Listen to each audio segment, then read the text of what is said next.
A Canadian man has been arrested in a massive data theft operation, allegedly extorting over 160 companies using SnowFlake's cloud service and linking to notorious cybercriminal Alexander Moucka. ToxicPanda, a sinister new Android banking malware, has already compromised over 1,500 devices by bypassing advanced security measures to conduct fraudulent money transfers. And in a crucial security update, Google has patched actively exploited vulnerabilities that could allow attackers to target Android users, with one flaw affecting Qualcomm chipsets and another in the Google Play framework potentially being used for cyber espionage. And finally, millions of Synology NAS devices are at risk of a critical zero-click vulnerability dubbed RiskStation that allows attackers root-level access without user interaction.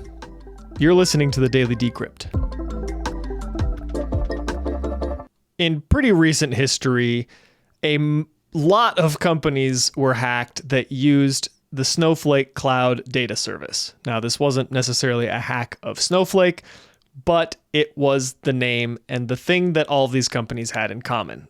Well, just this week, Alexander Moucka was arrested in Canada for allegedly stealing data from and extorting more than 160 companies that used the SnowFlake cloud data service. And we don't need to get into all the specifics of this hack and how this attacker used SnowFlake to compromise so many companies, but the United States is pretty limited in what it can do to persecute these attackers. Usually they end up living in non-extradition territories and committing these crimes from there where they're pretty much untouchable. And so if they do happen to set foot on an ally's territory, we can extradite them from there. So Alexander Moucka, who's also known as Connor Riley Moucka, is linked to the group UNC 5537 and has been operating out of Turkey since 2018. But he's from Kitchener, Ontario in Canada, and he was, I don't know, visiting family or something, and they got him.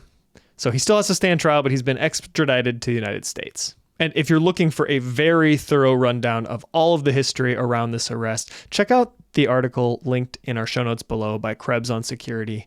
Wonderful job outlining everything. I can't touch on all the details because it's very long, but a really good read.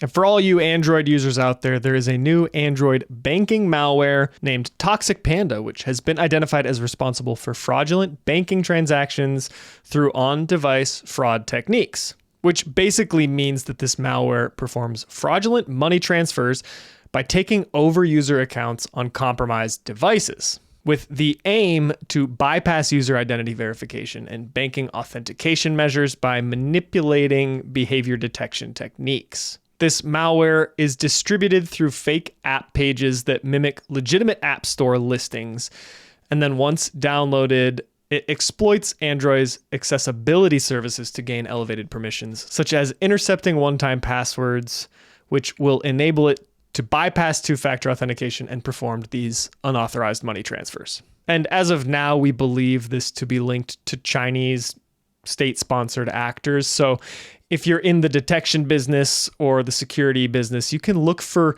the presence of Chinese language interfaces in the command and control panels, as well as the manipulation of accessibility services on Android devices. And I know half of the fun of owning an Android phone is being able to customize it and download all kinds of apps to your heart's desire, but the best advice is to stop sideloading applications onto your Android device. Stick to trusted apps through the App Store and make sure you're not granting these sideloaded apps excessive permissions, over the accessibility services. And it also couldn't hurt to keep an eye on your bank accounts. If you start to see things that you didn't actually do, you might have a problem. And speaking of Android, Google, the makers of Android, has just released patches for 2 vulnerabilities in the Android operating system, which could potentially be exploited in targeted attacks, mainly those involving espionage through specialized spyware.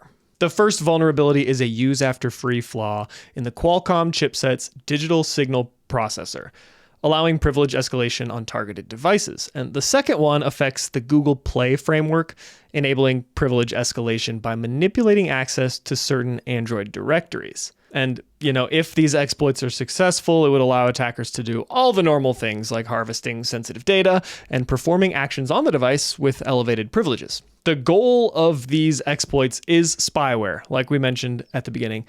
So they're just trying to steal your data. And I say just because they're not actively harming you like the previous exploit where they're stealing your money, but you want to keep that under wraps. So make sure, if you're an Android user, make sure to go apply the most recent patches as soon as you possibly can. And finally, Synology, which is a NAS or network attached storage application maker, has addressed a critical zero-click vulnerability known as Risk Station, affecting its Disk Station and bphotos software, which could allow for remote code execution.